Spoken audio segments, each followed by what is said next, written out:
Mets beat Phillies behind Bartolo Colon as Yoenis Cespedes still not ready to play.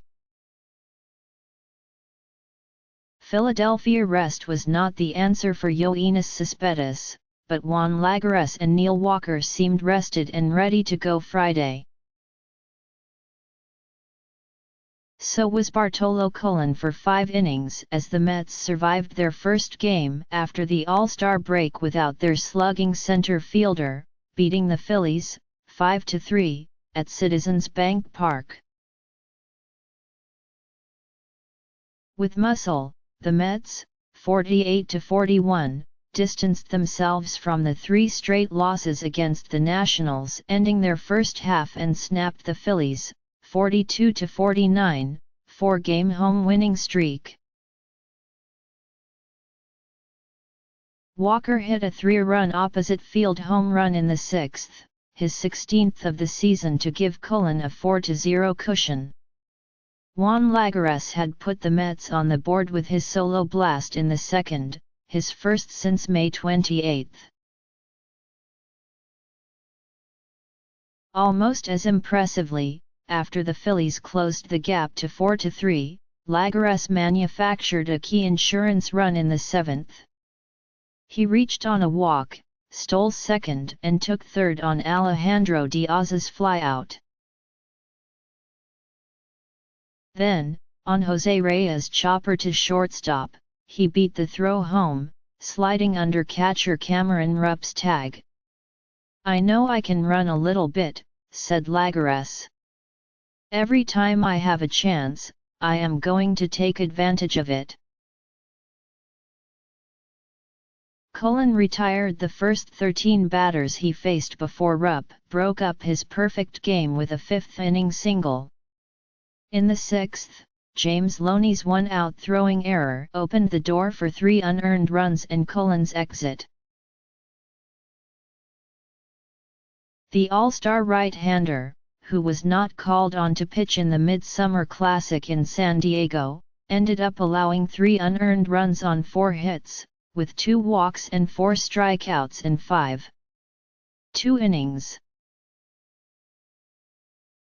"Everything worked out for the most part," said Colon, who improved to 8-4. "In the 5th and 6th inning, I got a little tired and that's when things got a little complicated." With 1 out in the 6th, Loney airmailed a throw to Colon covering first and the Phillies' rally was on. Peter Bourjos had an RBI triple to highlight the 3-run frame. But the Mets bullpen came to the rescue, with Hansel Robles getting the last out of the 6th. Robles, Blevins and Addison Reed combined to throw 2.1 scoreless innings before Jeurys Familia got his 32nd save with a 1-2-3 ninth. After testing his strained right quad by doing drills Friday afternoon, Cespedes was declared not ready and missed his 3rd straight game. "He's better. We did some drills and he was pretty good in most of them, just one of them he still felt a little bit, so we decided that taking a chance right now is probably not the wisest," Collins said. Cespedes and Collins indicated they do not think this would be a long-term injury issue, although neither would say he would be back soon, either. The Mets are being particularly careful with Cespedes, who was out of the starting lineup 10 times in the first half with hip, leg, and wrist issues. "When I was doing drills out in the outfield, kind of playing catch and catching some balls, it was fine," Cespedes said through the team translator.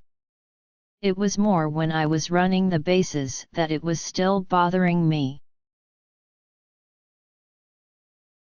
Even with Cespedes in the lineup, the Mets struggled scoring runs in the first half, their 335 through their first 88 games, more than just the Phillies and Braves. So seeing Lagares contribute had Collins optimistic. The 27-year-old once was considered the Mets center fielder of the future, but he struggled last season and lost his job when the Mets traded for Cespedes. Now, with Cespedes sidelined, Lagares is getting another chance. Certainly 2 years ago, we thought Juan was going to be an outstanding offensive player, combine some power with a guy who can spray the ball all over the field, Collins said. Right now with CES leg we certainly got to take a look at if Juan should get some more playing time.